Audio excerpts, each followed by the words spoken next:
The Persian Empire didn't fall when its king died. It should have. When Darius III was abandoned, hunted, and finally lost, the greatest empire on earth was expected to collapse into chaos.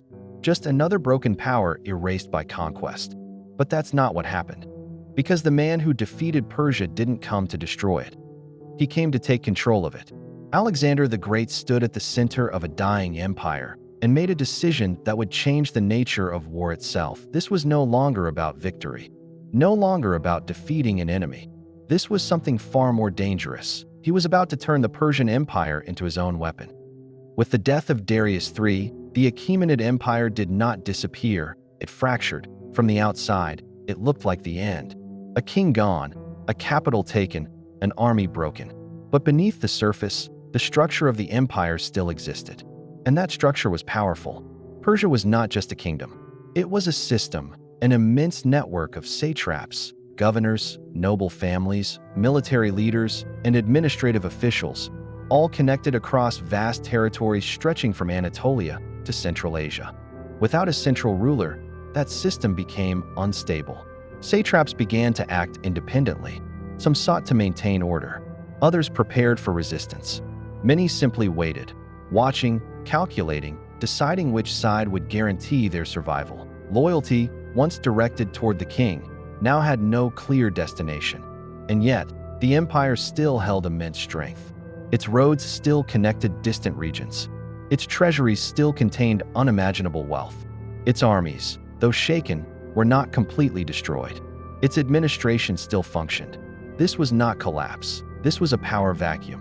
And in moments like this, history is not decided by who wins the last battle, but by who takes control of what remains. At this moment, Alexander the Great faced a decision that separated him from almost every conqueror before him. He could destroy Persia. It would have been the simplest path. Eliminate the remaining leadership, dismantle the system, impose Macedonian control by force. Many conquerors had done exactly that, reducing great empires to ruins to ensure they could never rise again. But destruction comes with a cost. It creates resistance. It demands constant military pressure. It forces a conqueror to rebuild everything from nothing. And Alexander understood something deeper. The Persian Empire was not just territory. It was a machine built over generations, refined, organized, and capable of controlling vast lands with efficiency and speed. Destroying it would mean losing that power. Controlling it would mean inheriting it. So instead of tearing it down, he made a different choice. He would step into the system. He would use its structure, its resources, its reach. He would take the empire his enemy had built and turn it into his own instrument of war. This was not conquest anymore. This was transformation. What followed was not a single event, but a calculated takeover of one of the most powerful systems in the ancient world. Alexander the Great began by securing the heart of Persian power, its wealth. The royal treasuries, especially at Susa and Persepolis, gave him resources beyond anything he had possessed before. With this, he could pay his troops, fund future campaigns, and stabilize his expanding rule. But money was only the beginning. He took control of the empire's infrastructure. The royal road network, stretching across thousands of kilometers, allowed for rapid communication and movement.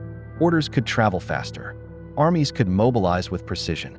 Control could be maintained across distance. Then came the military system. Instead of disbanding Persian forces, Alexander integrated them. Former enemies became part of his army. Local commanders were retained. The scale of his military expanded beyond what Macedon alone could sustain. And finally, governance. He did not remove every Persian satrap. Many were left in place, operating under his authority. Others were replaced carefully, creating a balance between Macedonian oversight and Persian experience. But the most powerful move was psychological.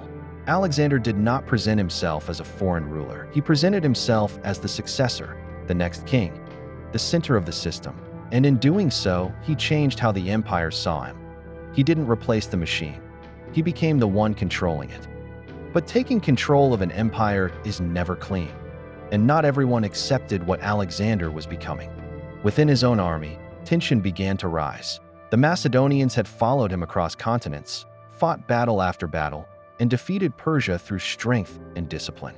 Now they watched as their king adopted elements of the very empire they had conquered: Persian customs, royal traditions, court rituals. To them, it felt like something was changing, not just in the empire, but in Alexander himself. At the same time, Persian elites were cautious. Some accepted him, seeing stability in his rule.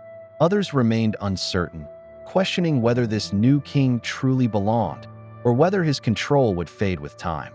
Loyalty was no longer simple. It became strategic, calculated, fragile. And beneath it all, a deeper problem emerged. Conquering an empire requires force, but controlling it requires balance. Too much control, and rebellion rises. Too little, and the system breaks apart. Alexander had taken the war machine. Now he had to keep it from tearing itself apart. This is the moment where everything changes. Alexander the Great was no longer just a conqueror moving from battle to battle. He had become something else, a ruler, a king of a vast and complex empire that now stretched across continents. His war had evolved, no longer just fought with swords and strategy on the battlefield, but with decisions, systems, and control. The Persian Empire did not vanish. It adapted, it transformed, and at its center stood a new leader, one who understood that true power is not just about destroying enemies, but about controlling what remains after they fall.